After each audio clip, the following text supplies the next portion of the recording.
რეგიონული მაუწყებლებისთვის ციფრული სიგნალის გავრცელების უზრუნველყოფის საკითხი კვლავ ღიად რჩება. გამარჯვებული კომპანია, რომელიც ციფრული სიგნალის გასავრცელებლად მულტიპლექსს ააგებს, კომუნიკაციების ეროვნულმა კომისიამ დღეს გამოავლინა.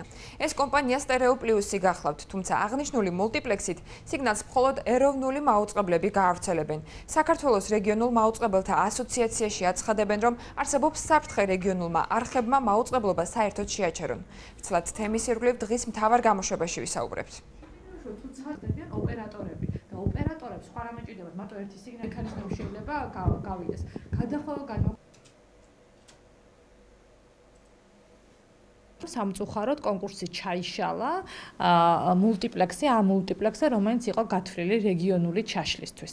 ეხლა რომ ვთქვათ, რას გვაძლევდა ეს მულტიპლექსი, ეს იქნებოდა ეროვნული მასშტაბით ინფრასტრუქტურა, რომელიც საშუალებას მისცემდა ალტერნატივის სახით რეგიონულ ტელევიზიებს აერჩიათ, თუ უნდოდა ჩართულიყვნენ აი ამ გადამცემ სადგურებში, რეგიონულ დონეებზე. ეხლა ამ ეტაპზე ჩვენ ეს საშუალება ფიზიკურად არ გვექნება, იმიტომ რომ კონკურსი არ შედგა. ორი მოთამაშე იყო ამ ლოტოზე და ორივემ გაიტანა განაცხადი.